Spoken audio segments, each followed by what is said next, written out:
The guy yelled loud enough with one of the law officers to put up your hands and come out. This thing an hour long. The law was there. Well, all they got in been going response 37 was minutes. a bunch of bullets. The elevation of the campsite, Arms here, getting which was a tired. little lower than the elevation of the road, the trajectory of the bullets came right out over the road, just probably 10 feet over our heads. Everybody went to the ditches.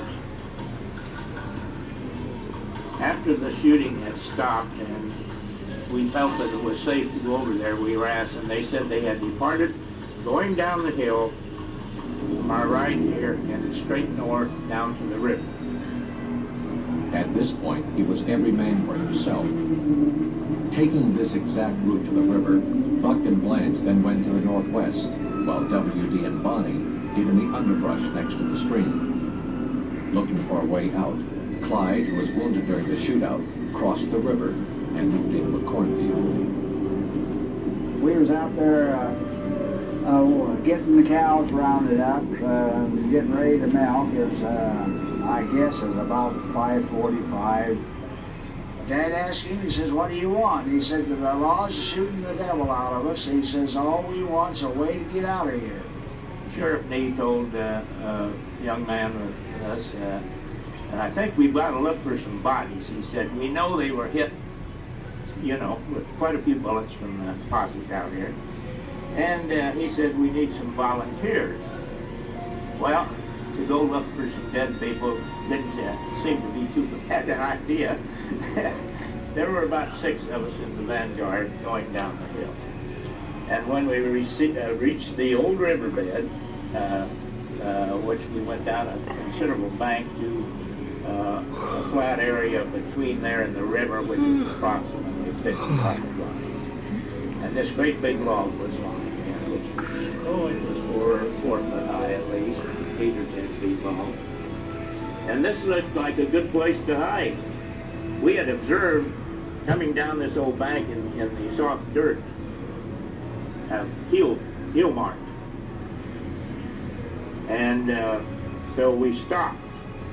Clyde used his 2 fingers and he whistled through his mouth, and he take Jones, come out of the cornfield in about, I don't know, 3 or 4 minutes, and he was carrying Bonnie on his back, piggyback.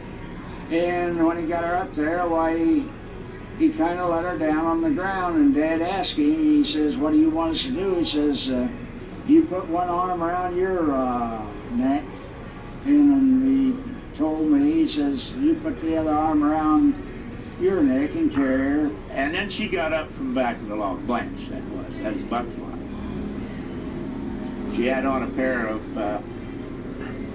boot breeches. She had on a pair of nice riding boots. She had on dark glasses. She didn't look too clean, but she says, "My husband is lying on the ground, he can't move." Well, we didn't really believe that, so we demanded that he get up. And is he armed? She never answered that. She came out and stood at one end of the log or a little bit beyond, and we kept telling him to get up and come out, and she was pretty hysterical. He'd been shot through the cheekbone and grazed, and he'd been shot through the shoulder, and when you're 19 years old and you see blood running down the guy's face, he'd been shot a couple times, you kind of do as he tells you to. I had hold of Blanche's one hand, and a man named James Young had the other side of it. Musselman and a man named Frank Cody had Buck's hand.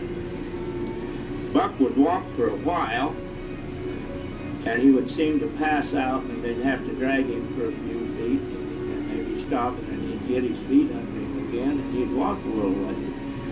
And we covered, I suppose, better than a quarter of a mile when we got to the area where I think where everybody has seen the famous picture that was taken by the register stand photographer. He got in the car, and of course he was going to steal them all the way with roadsters or Fords. And he didn't know how to shift gears in this Plymouth, and he wasn't used to a gear shift car.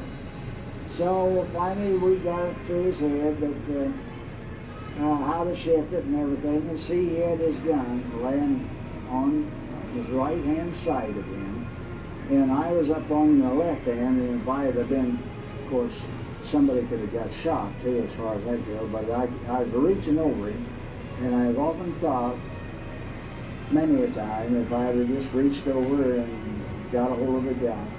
He'd been shot twice, and I think I could probably stop him right there, but I'm glad I didn't. Buck had a very bad pallor, ghastly looking pallor. His head wound was not covered at the time.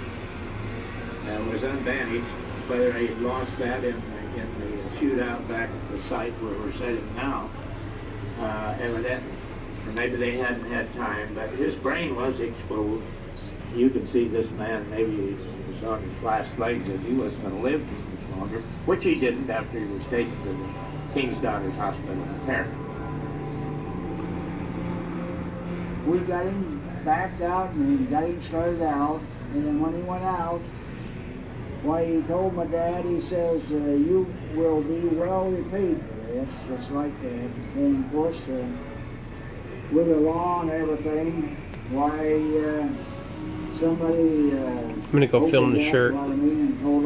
This is gonna go for like 2 hours, man. For about 3 minutes. I don't know, it's been going for 45 minutes easy. Been dozing. And, Yeah. of course, I'm still waiting. I caught you a little bit. The video? Yeah. Nice thing. Just a little bit. Just leaned over, then went back. Look at this thing.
$1934.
Cool. See the plates? Yeah. So 34. I think the car has a 1934 on it. So.